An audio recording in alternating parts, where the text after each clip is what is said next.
I'm Kevin, aka Neon Nazgul from the Operation Pug Podcast, a proud member of the GonnaGeek network, just like the show you're listening to now. The opinions expressed are those of each individual host. Check out all the other podcasts at GonnaGeekNetwork.com and get ready, because geekiness begins in 3, 2, 1.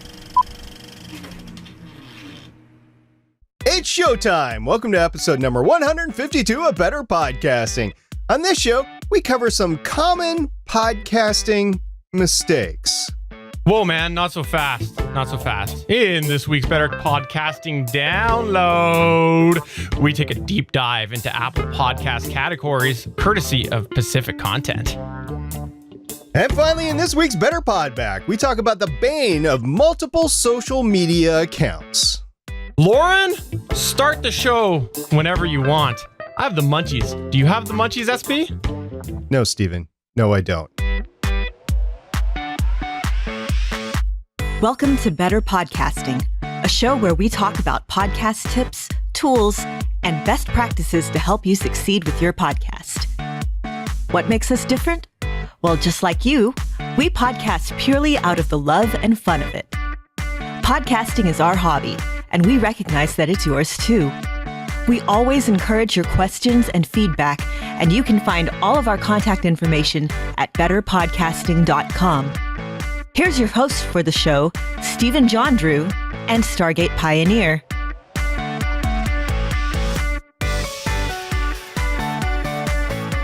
Welcome to episode 152 of Better Podcasting. I am Stephen Jondrew, and joining me, of course, is the one and only Stargate Pioneer. And star is the right word, and what we're talking about is Star Wars. Star Wars Resistance is on, so if you like Star Wars, there is a new series on. It's for the kids, it really is, but if you're a Star Wars diehard, you might want to check it out. In the meantime, you might want to check out this podcast, because we're going to talk about a lot of the great common mistakes, but before we get to that, we're going to go over how I could have saved my podcast story. Now, we have a couple of stories that we tell at the beginning of the show. There's how I could have saved my podcast stories, and there is a how I did save my podcast story. So if you actually have an how I saved my podcast story, please get it into us, and we'll talk about it on the show. We know if you're a podcaster, you have saved your podcast somehow, so don't be shy. We know you have a story. We want to hear what it is. But this is the how I could have saved my podcast story that we're going to go over today. It was posted on Reddit in the podcasting subreddit by black_bird246.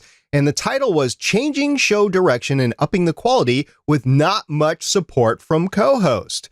The post goes on to say, I've been saying to my co-host lately that we need to up our quality, as our numbers for the past few months have almost been going down by half each month.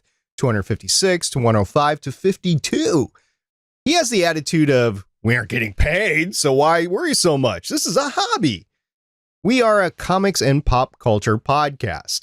It is a hobby, and I get that, but it seems to be affecting the content change or a reluctance to doing it. I've asked for several times over for a new logo from him, and we are still waiting on the thumbnails for the last few months. I've suggested newer and more timely content to keep us relevant, but it's not really being well received. A few ideas have been met with, I think it'll fail horribly before trying it. Any suggestions? From a slightly frustrated podcaster. Steven, I know you have some ideas here, and I want to hear them. Yeah, okay, so here's the tough part with this situation. When you're not getting the support from your co-host, I totally get that you're wanting to try to increase your quality of content. Absolutely, that's what you want to do if you're seeing a drop. Now, with that said, I should mention that there's the possibility that maybe whoever you're getting your stats through has changed something in their algorithm. So maybe you actually haven't dropped listeners. It's a consideration worth having. But for all intents and purposes, let's say that you are holding, something's holding you back and you have to make the change. I think at this point, if you've tried to put it forward and you've been shot down, if you're the one that is actually in charge of that podcast, and that's the big key to this whole equation, is if you are the one is you got to give the ultimatum. You got to say, look, this is what I want to do. I want to grow. I get that this is a hobby. It's fun for us. I am having fun, but one of the ways that I want to have fun is to grow, and this isn't satisfying my fun. And otherwise, if you're not the owner, then maybe you have to ask yourself, is it time to do your own project and move on? Because you've tried the polite way, you've tried to put it out there, you've been shot down. You got to get firm at this point, and if that's what you really want as a podcaster. We both have had co-hosts before that were a little bit resistant to change for a variety of different reasons. Maybe the show was actually changing and they were okay with the original content and format, and that's what they wanted to stay with. Or maybe they just weren't receptive to changing, and you have to be sensitive to that. You have to understand where your co-host is coming from. And as Steven said, you have to make your decision. If you're okay with that, go on and continue. But I guarantee you, if you want to get better, if you want to get better quality, if you want to have a better podcast, then you're going to have to make some changes, whether that's with this existing co-host, starting your own project, or if you do own the project, get rid of that co-host and bring on somebody else or go solo to increase the quality of the show. So, yeah, absolutely. Hard decisions are in front of Mr. Blackbird 246. And if he actually hears this and anybody has any questions, please give us a thumbs up and give us a dial up or whatever, and we'll be glad to talk to him about it. But I sense that whatever was happening might have already happened. So we'll see if there's any updates from Mr. Blackbird in the future. But if you are in a situation like this, please take care of it, and either take care of it or be at peace with it and move on. Absolutely. And I think that's a really good thing to note here right now is some people are okay with this, right? Some people are absolutely okay with that and not worrying about numbers. And we're not saying that you have to worry about growing your show. If you are doing this as a hobby, you need to be having fun. And if that growth doesn't fall into the equation for you, then that doesn't fall into the equation for you. But obviously for this person, it seems to be. So definitely everybody's got to have their own agenda of what they want to get out of hobby podcasting. But let's go ahead and move on to common mistakes that podcasters make.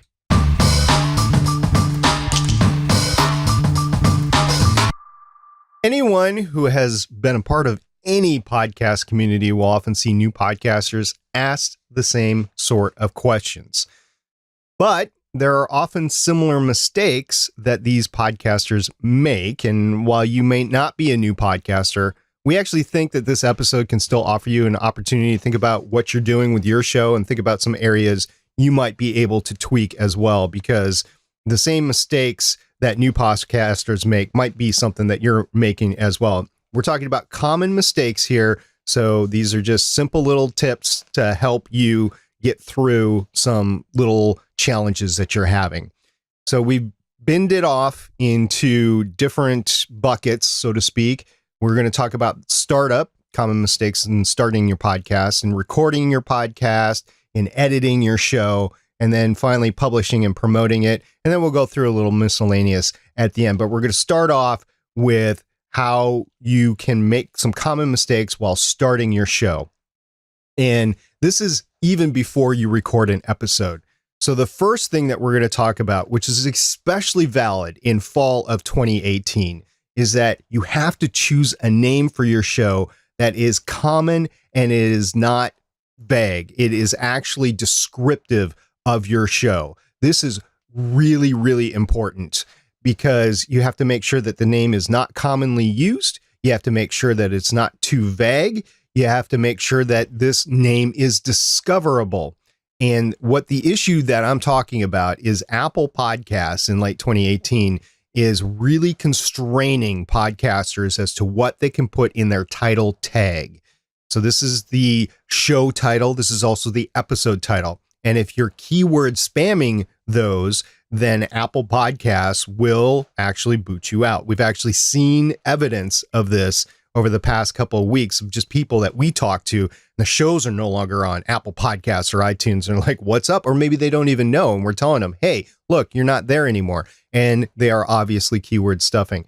So the problem is if you have a show title like Legends of S.H.I.E.L.D., okay, what is that about? I don't understand. It's in the past, I've had a little disclaimer saying it's a Marvel Comic Universe fan show in brackets. Now I can't have that. So that's just an example. Maybe you want to say, I'm a Marvel fan podcast. That is the title of your show.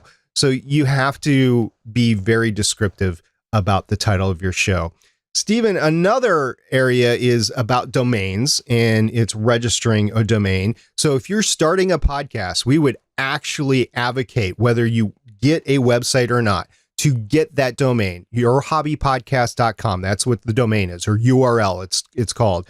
Whether or not you want to have a website, make sure you grab that. It's only $12 for a year if you get the normal common name one from Hover or Namecheap, and that would include privacy with that. So I would go ahead and do that, because you never know if you're going to want to start a website, or if you want to use that to point people to your website, whether it's a website that you have through self-hosting, or if it's a website that you have through your podcast media host provider.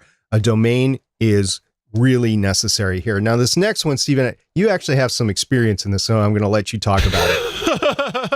Yeah, the next common mistake that people make is buying off of Fiverr. Okay, so now, yes, we realize that we've just sort of negatively talked about an entire big, we'll call it even borderline an industry. There's a whole bunch of stuff on Fiverr, but the reality is, for podcasters who are looking for certain things from Fiverr, yes, it's very appealing to go to Fiverr because you can get some stuff for cheap. But why we say this is a common mistake is because often when you're starting and you want to be cheap, you end up getting into a situation where you might possibly get some legal trouble a little bit later. And why that can happen is because often these Fiverr artists will go and rip off different artwork or go take different things.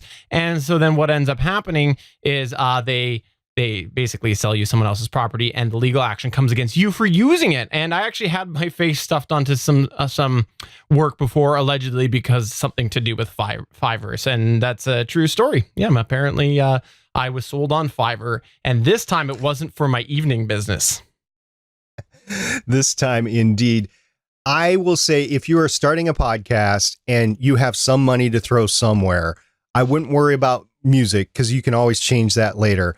I would go through somewhere like incompetent.com or the YouTube media library, which has a lot of free music that you can actually use just to start off with. But if you have $50, $100, $150, I would throw that instead of music at artwork.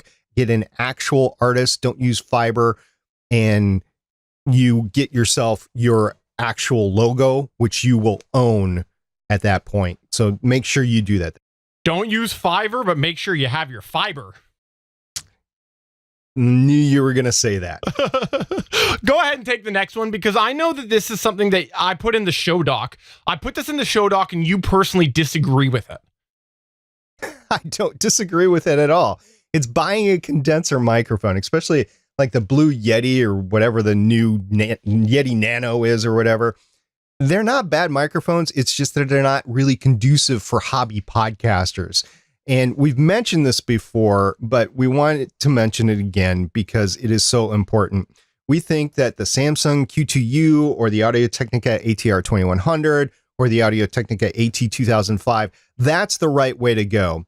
A condenser might be tempting. There might be a lot of information out there that say this is the microphone to use because it's USB, but you're going to end up regretting it.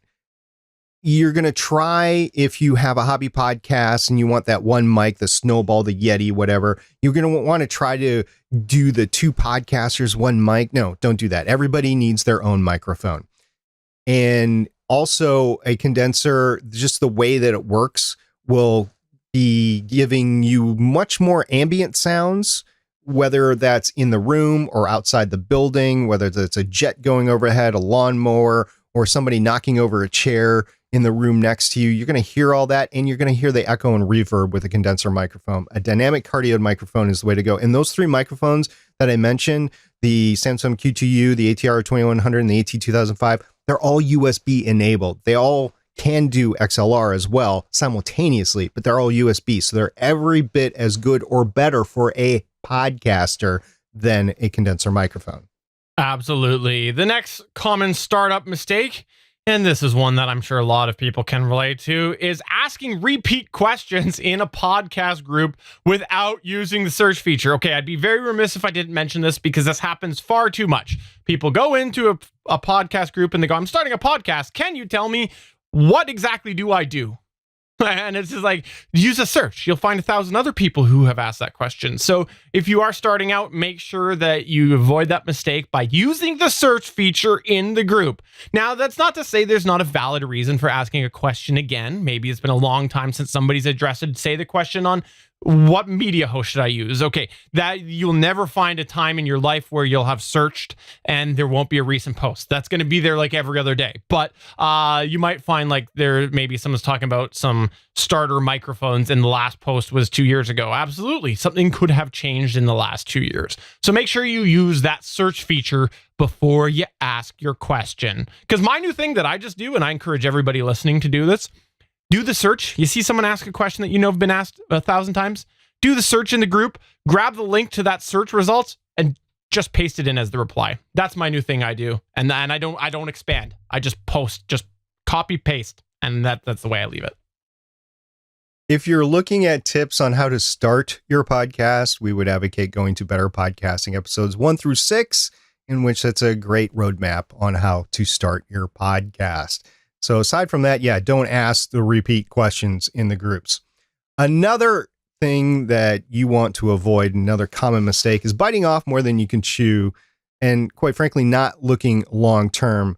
And podcasting can be very intensive on its own, and it's worth considering, for example, whether media hosts will make that easier for you versus trying to set up your own self-hosting infrastructure and website.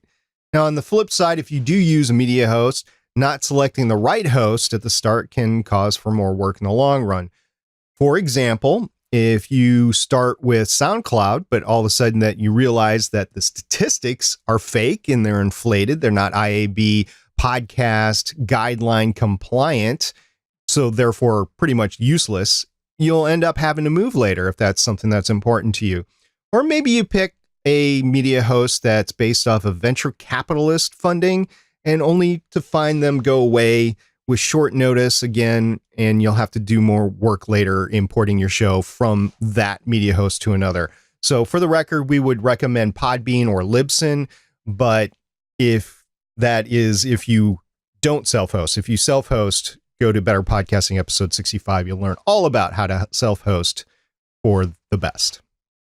Next category that we have is recording. So you're set up and you're recording. What are some common mistakes that podcasters make when they record? Well, let's start off with the first one, which is not planning your show. It's important to have a plan for both your podcast as a whole, but also the individual episode. Yes, some podcasts are more ad-lib than others, but you should still have a working structure of what you want to accomplish within that episode. You gotta have it so that you can make sure that you stick to the plan and don't just end up having a big, long ramble fest. This happens far too much, and the best ramble fest that you can have is one that you don't record. That's my opinion. So definitely make sure that you plan out your show and have a plan of attack for each individual episode. This is something that I've seen done a lot as well, and it's pre-recording too many episodes or tossing out or publishing too many episodes. It is important to put your best foot forward, but there's also obsessing about the quality. And some podcasters will re-record episodes over and over and over again, trying to be perfect. There's such a thing as good enough. Also, some podcasters think that they should have 30 podcasts in the can, quote unquote. While this can be good to have some podcasts in reserve, you don't want to delay constantly because you're just going to have too many episodes and you're not going to have good feedback, and you could change your whole direction of the show in the meantime. And then that would make the follow-on episodes useless. So you're going to have to start all over again. You can do 1, 2, 3, maybe, but after that, you really need to start publishing those shows. And don't worry about the quality of the first few episodes. You will get better, and people will discover your show later on anyway. And yes, that will go back to episode 1 to figure out how you started. But in the end, it's where you're at today that really matters. For sure. The next recording thing that we've got is one that actually a lot of people don't think about when they don't do live situations, and it's not setting a schedule for your recording. Yes, obviously, like here at Better Podcasting, we record Wednesdays at 5 p.m. Pacific, 8 p.m. Eastern every week, unless there's something weird that comes up. So that sticks us to a schedule. However, if you are not doing live, you still should try to get yourself a schedule for your recording. And the reason why is because it's going to sort of make all of your dominoes fall into place when you end up doing everything between recording and publishing. The consensus is you should try to stick to a routine publishing day. There's benefits that come with it. There's a lot of different documentation on the internet about this. So if you are not setting yourself a recording date, one week you might be having to record, edit, type show notes, do all of this in the course of a day. Other weeks you might be giving yourself 7 days. So it's really hard to get a routine. So set yourself a schedule for recording. It's amazing how many new podcasters and other just general podcasters that I know go, yeah, I got to get that out on Sunday. I guess I should probably record this today on Saturday. Make sure you set that schedule. Another common mistake about recording is using copyrighted material during your recording, thinking that you can because of this thing called fair use. It's a legal term, fair use. And it's actually amazing how many podcasters, especially new ones, you constantly hear this, and they think they can get away with using copyrighted material under fair use because they're barely playing it. You know, I'm only doing 4 seconds. I'm only doing 6 seconds. It's really not worth it. You could get booted off or your host for it. I mean, they could get rid of the episode. They could boot your show, or worse, you could get sued over it. And everybody say, oh, fair use.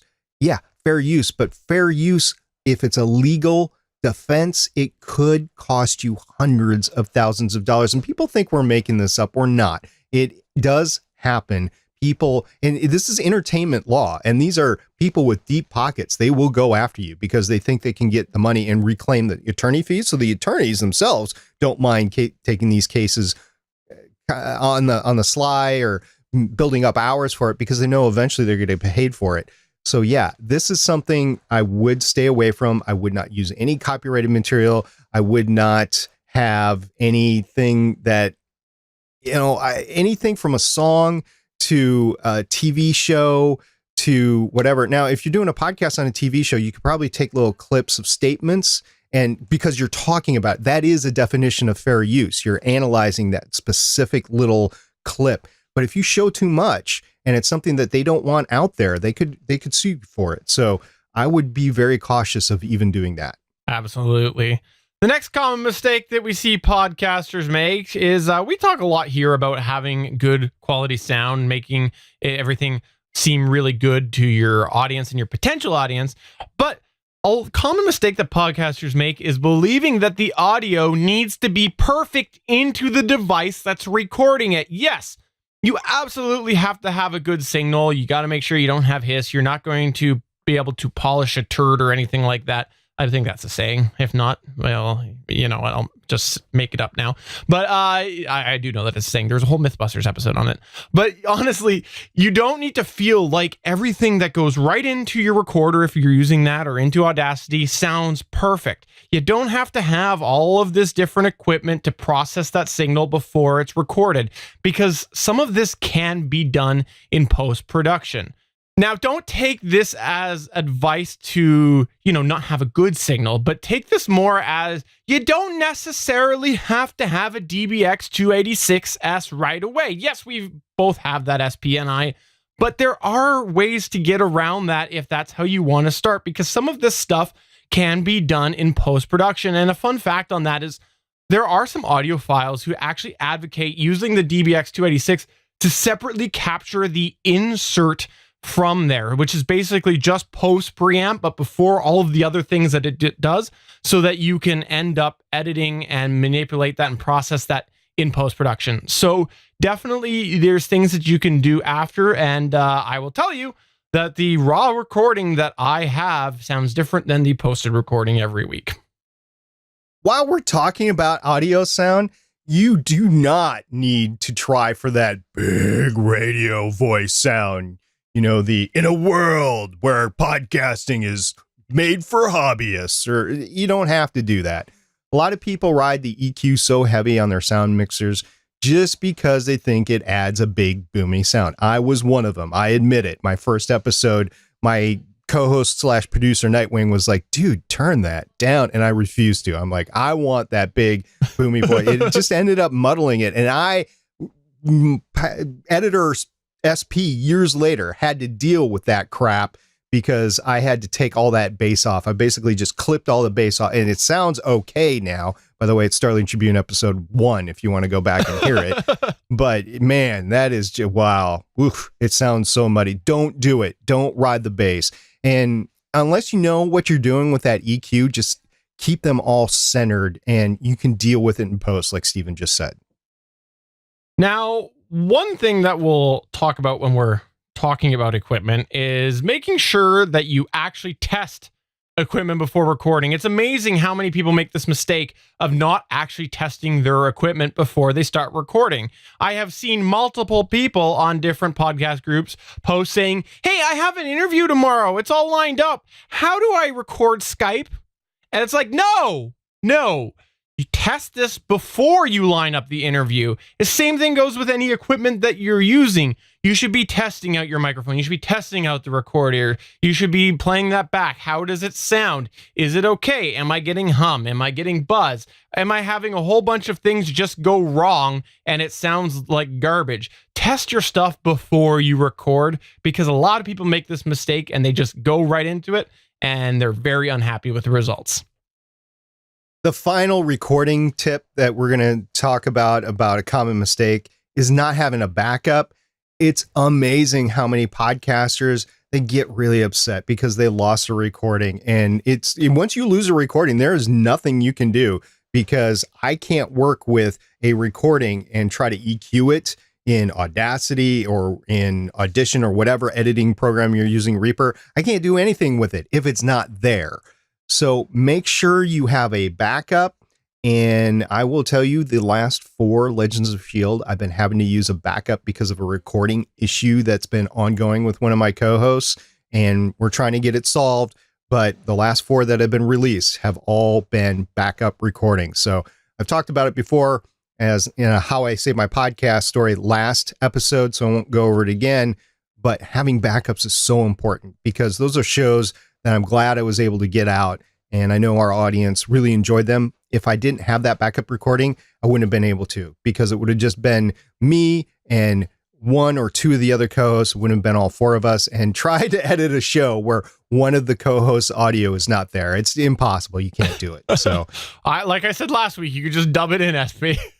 Yeah. By the way, this is how you do get a successful How I Save My Podcast stories. You back up your recordings. All right, so moving on to the editing side of things, it's, one thing to put out a good show, it's another to edit it so obsessively that it doesn't sound natural, and a lot of podcasters fall victim to this, and they end up just over-editing their show. Now, people who often spend time over-editing end up realizing later that there's very little payoff to that. We're not saying that it should sound terrible, but what we're saying is if you go there and you just make it sound so unnatural by over editing, you're probably going to find the payoff isn't that great. And if you were to put out something that just has a moderate amount of editing rather than an extreme, you have the same end results. So definitely watch the over editing when it comes to editing. A great example of that would be maybe the truncate silence feature. It's great for taking out 5-second pauses, but it can get dicey, especially for a solo podcast if you take it like, say, under a second. So definitely watch over editing your show. Another common mistake that we hear in editing phase is poor audio balancing. It's important to have that podcast that is listenable without having to constantly adjust the volume knob. And there's a couple of reasons for that. Put away all the loudness standards out there. The key part is that the audio is overall level throughout the whole episode. And it's the same loudness, unless you're doing an audio drama where you're trying to get quiet and loud. Just keep it at the constant volume. And that way you don't have other effects drowning out the speaker, and you have a nice consistent voice that is throughout the show. Now, this can happen in one of two ways. One co-host can be softer than the other. So that's one of the benefits of either using a compressor or multi-tracking. So you can differentiate the two tracks and go ahead and edit them or compress them differently. And then also it happens when you're fiddling with the volume knobs during your recording. I mean, with a H6, it's manual, you can do it. But if you go into software and you change somebody's volume throughout the recording, and it either gets softer or louder throughout the recording, that could end up with either blowing out somebody's ears at the end, or they're not hearing it anymore at the end.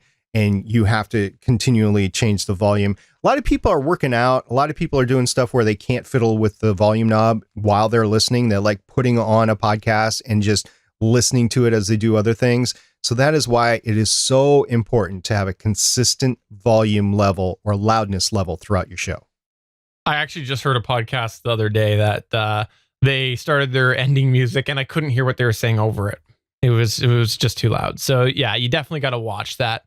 Now, we talked about over editing things, but on the flip side, not editing enough can be a common mistake, like leaving in coughs, desk bangs, other distractions. Try to avoid distracting your audience. It's not really that funny to hear you say every 2 minutes, oh, I should really edit this out.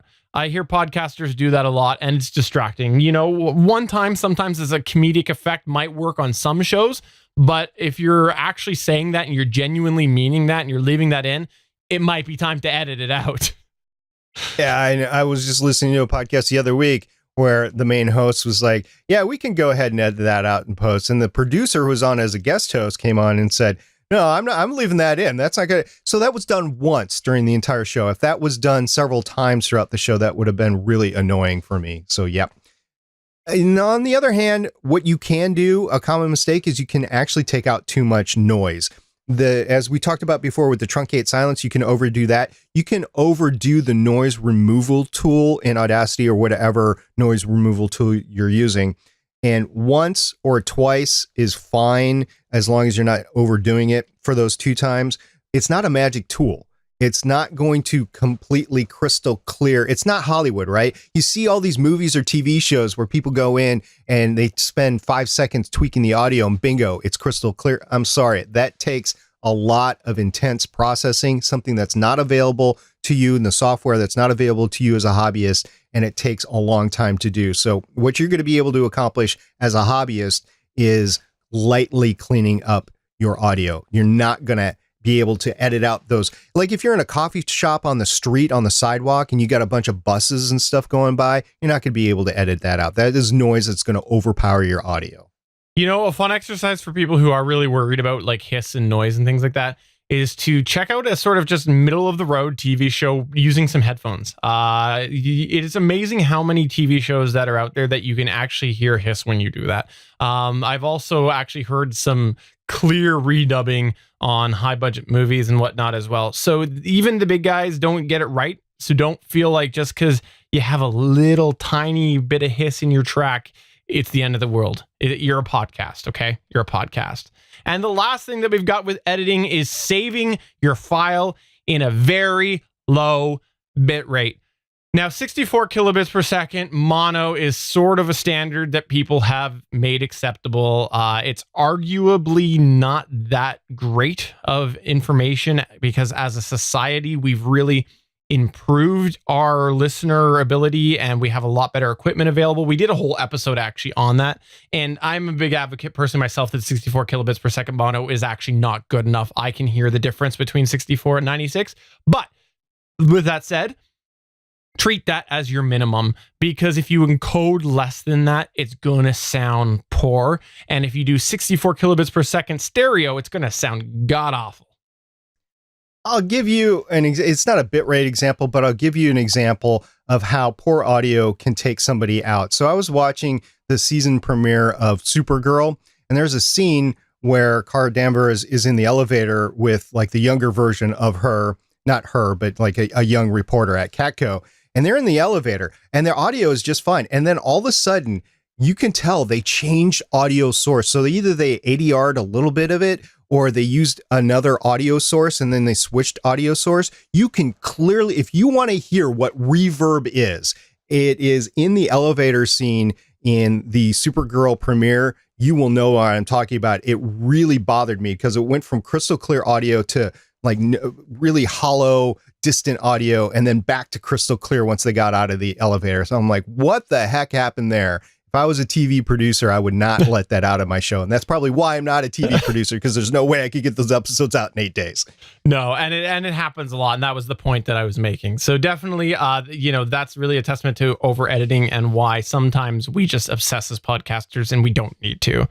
Now, in the publishing and promoting category, what we're going to start off with is saying that one of the common mistakes that people make here is stuffing too much into their notes, where the notes basically become impractical or unreadable.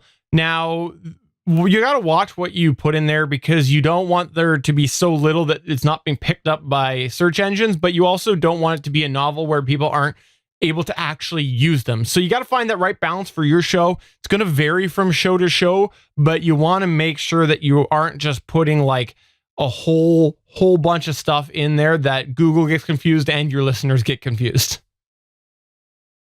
You want to stay. This is another common mistake that we see a lot of times, not just with your show notes, but with posts on social media, using affiliate links without disclosing who you are or how it's going to benefit you, or using excessive links. If you heard us talk about affiliate links every 2 seconds on this show, I guarantee you as a listener would be like, nah, no thanks. I don't want anything to do with these guys. I'm getting more affiliate links than I am actual useful tips for my podcast. So you want to stay away from that. And if you do use affiliate links, make sure you disclose by whatever rules of the organization and legal rules for your country of origin is that you are using the affiliate links appropriately. Like if we were going to use an affiliate link here on Better Podcasting, we would say this is an affiliate link. It will help us out a little bit if you use it, but we also endorse this product or service.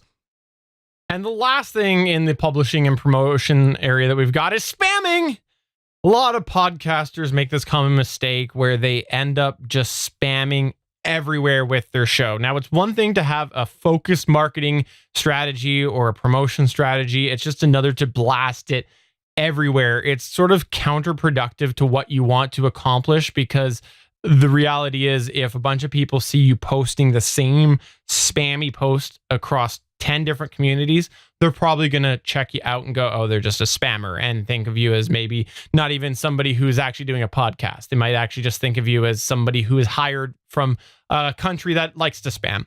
Or you might also have a podcaster who commonly goes to podcast support groups to use them as an advertising service. That's another common mistake that podcasters make. A lot of times this is trying to be hidden in I just recorded my first episode. If anybody has any great feedback on that, it'd be appreciated. And then they never respond back to that thread. Yeah, never see him again. No big deal. And I do understand the value for feedback. I get that. But check out the rules of what our group forum service that you're using before you go ahead and do that. Because if you go ahead and do that and it's not really allowed, then people are just going to be, it's spam, and I'm not going to pay any attention to that. Plus, as a podcaster, you're busy because you're generally doing something in addition to your full-time job and your full-time life. Outside of that, you don't really have a lot of time to go listen to every first episode out there. I mean, I actually would love to and do that for a job, but you'd have to pay me a lot of money to do it. So, it's not going to actually be possible. I'm sorry, guys. It's not. There are some forums that are set up for that, and there are people that actually go in and review you just as a common courtesy, say, hey, look, I want to help other people, just like we do Better Podcasts. We want to help other people. So there are places for that, just not in general podcast groups. Sorry. So there are some miscellaneous stuff that don't really fit in any of the categories solely that we talked about before. One of which we have talked about before on this podcast. And that has a little bit to do with an acronym that we like to call GAS, or Gear Acquisition Syndrome. And basically what we're talking about is buying too much gear when you really don't need it. It's amazing how some podcasters will buy gear just because they think it's the next step. Hey, look, I'm podcasting now and I've decided to do this full time. I really need a mixer. Well, how were you recording it before? Well, I use an Audio-Technica AT2005. My co-host uses an Audio-Technica ATR2100 from his house across town. We record using Audacity or using our Zoom H5 devices. And yeah, that's great. And that's all we do. We mix in our music later. So why are you buying a mixer? Well, I don't know. They just thought it would improve my sound quality or whatever. No, it doesn't. It really doesn't. It complicates. Now, it might enable you to do live later and mix in live music later. So if you're learning for that purpose, yeah, a mixer is fine. But maybe a mixer isn't what you need. Maybe you really need an audio interface. It's just a slight distinction. One is actually for mixing sound, and one is for funneling sound into your computer. So here at Better Podcasting, full disclosure, if you haven't figured it out already, we do have a lot of gear, but we actually have practical uses for all of it, or we use it as educational purposes for our shows. And the last piece of advice that we've got for you is making excuses. Podcasters fall victim to this all the time. They make excuses, whether it's for not recording or for not launching or for being okay with poor audio. Excuses are going to cause you problems. And if you find yourself excusing yourself for every single thing to do with your podcast, whether it's not launching or it's putting out garbage, try to avoid that. Excuses will definitely ruin your podcast. If you happen to have a common mistake that we have not covered, go ahead and hit us up with it. You can catch us at BetterPod on Twitter, or podcast@betterpodcasting.com is our email, or you can catch Steven on our Facebook page, facebook.com/betterpodcasting, and let us know what it is, and we will talk about it on a future show. But let's go ahead and move on to the Better Podcasting download. Here we go. Welcome to this week's Better Podcasting download. So in the past week or so, we had an article come out on Pacific Content. Pacific Content, by the way, is where all that great Google renovation content came out a few months ago, where we found out all about the Google app and how good it was going to be. Well, they have continued to produce new content. This article is by Dan Misner, and he had an article titled, "These are the most crowded categories in Apple Podcasts." You take a look at this article, oh my gosh, some of these content categories within Apple, they are just amazing how crowded they are. The crowdest by show. So he actually categories by different versions, results by shows, result by episodes, and results by episodes per series. And the main or the primary category in Apple Podcasts or iTunes. And he analyzed 390,000 shows, which is more than half the shows that Apple has said that they have in their directory. The most common one is religion and spirituality, Christianity. Then the next common one is music, and the next common one is comedy. And you go down, I would say the first like hobby podcast besides music would probably be TV and film. That's number 5. But as you get down further and further, you get more categories that aren't as crowded, such as art, design, arts, food, education, K through 12. So if you really want to stand out in the crowd, this is what the article is advocating, you should choose one of those less crowded categories, and you will have more of a chance to be discoverable. I think if you have a passion for a topic, that will determine what category you're going into. But that is just how I think about it. Some other people are like, I want to be known as a podcaster. How do I get known as a podcaster? Well, this is one way to get known. Yeah.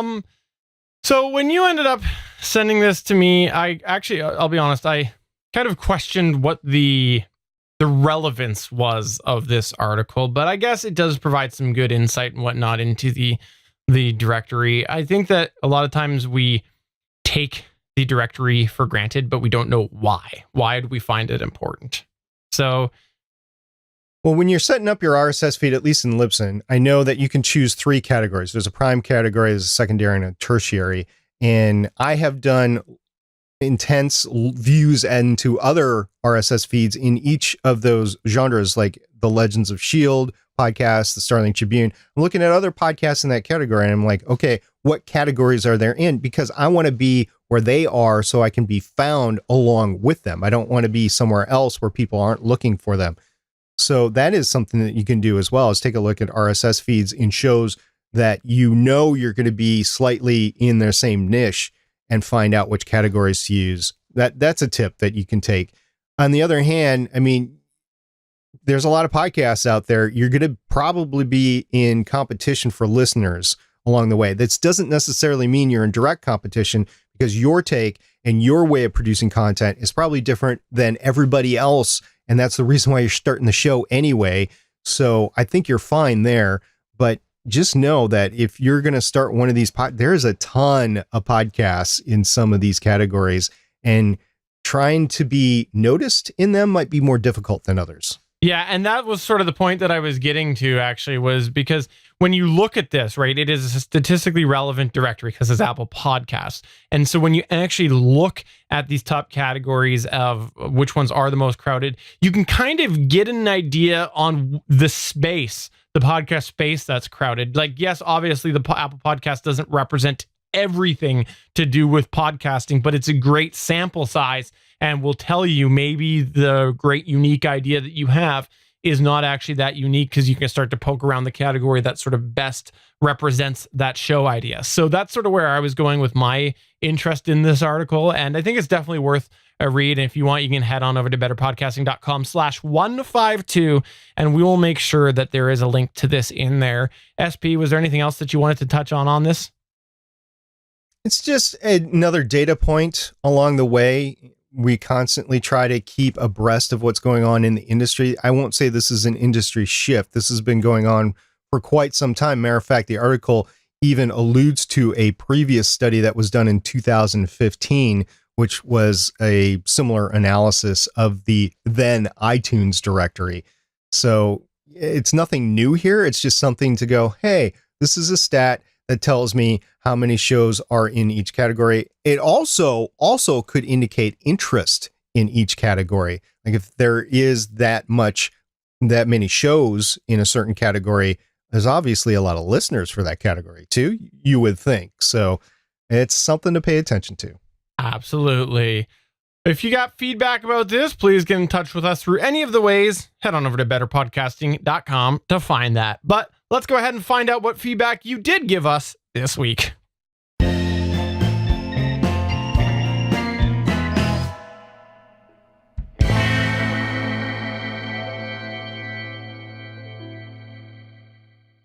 We had some interesting feedback come our way this week, including, of course, the usual place of Twitter, but we had a couple of interesting emails as well. But before we get to said emails, let's talk about the tweets. And one of the tweets was a wonderful poll that my co-host here, Stargate Pioneer, posted.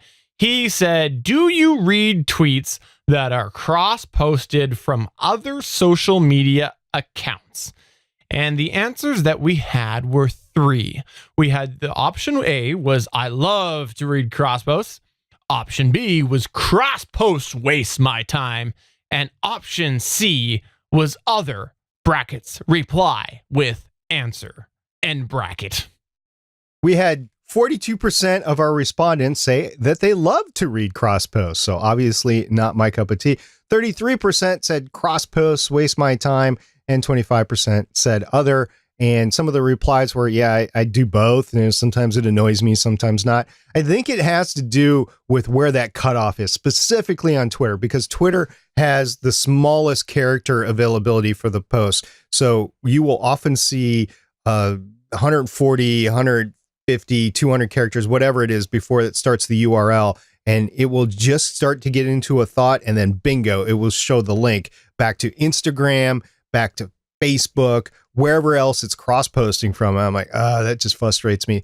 So as I see more and more cross-posts, first of all, that tells me you're not on this platform. You are on another platform. And if that's the case, I don't want to follow you on this platform that you're not on. Because even if I respond to you, are you going to be around to respond back to me? And then as well, it just shows a lack of engagement. it shows me you don't have the time to post that same picture on Twitter with the same message. You actually have to cross post it to make sure that all your information is going to all of the platforms all the time. Just me personally, it bugs me. I agree. I get frustrated with it. I actually see some people cross post stuff to Facebook from like Twitter. So Facebook, come on, Facebook's got more characters. Like, use them. I don't want to see it linked to more on Facebook. So annoying. What was the next tweet that we had here, SP? We had a tweet from @WinKellyCharles. She said, I was listening to starting a new podcast and I am on Simplecast. And I like it, but I could see Blueberry is a better, and she ended right there. I would say that from better podcasting standpoint, we would recommend Libsyn or Podbean. There are reasons that we do not choose other to recommend. Libsyn and Podbean are the two that we would recommend. Agreed. And in any case, though, Simplecast, is great to see people testing it out, but we don't think it's there yet. I'll give you a little insider information. Simplecast is not who I'm referring to, but I am currently testing another platform. Again, I'll say retesting another platform in recent with the GonnaGeek show. So you can easily find out what that is by going and downloading an episode. There's my plug. We would love to have additional options available that we could recommend, but right now we don't. It's just as of right now, as of us recording this podcast, Podbean and Libsyn are it. But we are constantly looking at others saying, can we recommend them as well? Yes. The only, actually, I should correct that statement. The only third option that we do recommend here is mailing Stargate Pioneer a CD or a stack of CDs for him to hand out. That's the only other method that we recommend. Yeah, why don't you self-host instead? We also got a couple of emails. First off from Josh Liston, which you can find on the GonnaGeek Network on the Bubble Podcast. Josh Liston said, "Good day, fellows. Quick question, audio processing for live streams. I was wondering if you guys ever thought about running audio processing on the Spreaker or Twitter audio streams before it goes out, and or running processing on the audio for the video stream. I recall watching an IAIB spotlight a few years back, and Andrew Zarian mentioned he was running some light processing on the stream itself as it went out. From memory, it was on an Omnia processor of some kind, and Andrew's audio is, in my humble opinion, the best live audio I've heard on the internet. Best, Josh Liston." So Josh, you raise a good point about processing audio, and I'll be honest, Andrew Zarian, if you go GFQ Network, gfqnetwork.com, we're actually listed on the GFQ Network. You can see us over there. He does have some good sounding audio, and the reason being is because he has some pretty good processing equipment. If you check out the studio tour, you can see that. With that said, audio processing on live streams is definitely possible. I will admit I used to do a better job of that on this show and GonnaGeek show than I do now, because I used to run all of my individual participants through Behringer MDX 4600, which offered some compression as well as some gating. If you've ever used Skype, you will have noticed that if you go and you ask that participant to hit mute on their end, you still hear hiss. Skype, for some reason, adds hiss to the communication, and I don't know what it is. And so the nice thing about using the MDX 4600 was, again, audio levels, it compressed, but it also gated, so it got rid of that hiss when somebody wasn't talking. So absolutely, processing can be done on the cheap. The other thing that I did for a little while, but ran into a couple of weird quirks, was I used the what is it called? Voice Meter Banana. I used that software for a while, which ended up actually allowing me the virtual sound card allowed me to add some compression to the whole stream, and it made a difference. It sounded phenomenal. We had some people actually live comment on how good SP sounded compared to usual, and it was just because of that.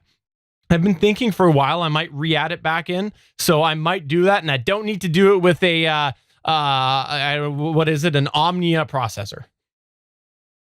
Stephen, you and I were actually talking about using the Voice Meter Banana, and one of the things that you needed to check out again was that the software ended up crashing at some point in time, and that's why you stopped using it.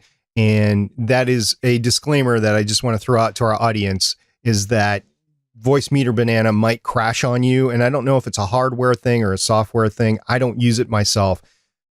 I will also point out that the effects that we're throwing on our live audio, it's all hardware based right now. We're doing the DBXs or the Behringer compressors. We both got both. And that is how we would modify our audio going out. I guess I could fiddle with the volume or the gain on each channel through my Zoom H6 as the audio goes out to Spreaker and to Periscope. But it's not being compressed. It's not being EQ'd or anything. That's just a volume issue. So yeah, those are some things that we do. We use hardware. We don't use software. Absolutely. And the last email that we got was from Johnny Pennington, loyal listener Johnny Pennington. SP, go ahead and read his email out. Gotta, get the vocal cords lined up for our favorite listener, Johnny Pennington.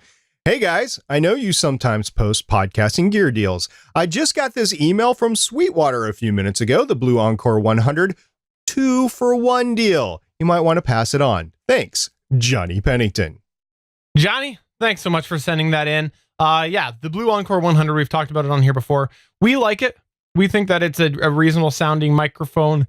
It's not necessary for everybody's voice, but we quite liked it. And these deals do come up a couple times a year. So if you're thinking that you might need a couple, it's often worth waiting for that deal to come up if you can, because the 2-for-1 deal does come up a couple times a year. I did buy my Blue Encore 100 on a 2-for-1 deal and sent the other one to a co-host that I had at the time, Shannon, on Voices of Defiance, which she loved it and still uses it to this day, apparently. That and the AT 2005 that I sent her. So yeah, she likes her microphones. She's a microphone snob, I guess. I created a monster down there. But yeah, the Blue Encore 100 2-for-1 deal is worth it. Thank you, Johnny Pennington, for pointing that out. Absolutely. But that is going to take us to the end of the show. Before we wrap up, we'll remind you that we're part of the GonnaGeek Network. If you have a geeky podcast and you think that you would be a good fit for the GonnaGeek Network, head to GonnaGeek.com/join. We do have an application process, and we would love to hear from you.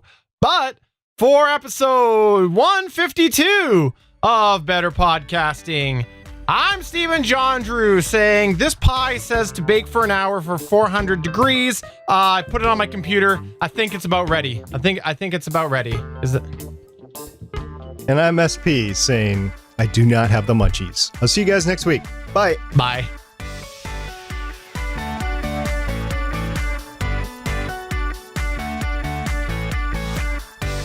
Thank you for listening to another episode of Better Podcasting. We want to hear from you. You can find all of our contact information at betterpodcasting.com. If you like the show, please consider giving us a 5-star review in iTunes. We encourage you to check out all of the other geeky podcasts available at GonnaGeekNetwork.com. This has been a GonnaGeek production.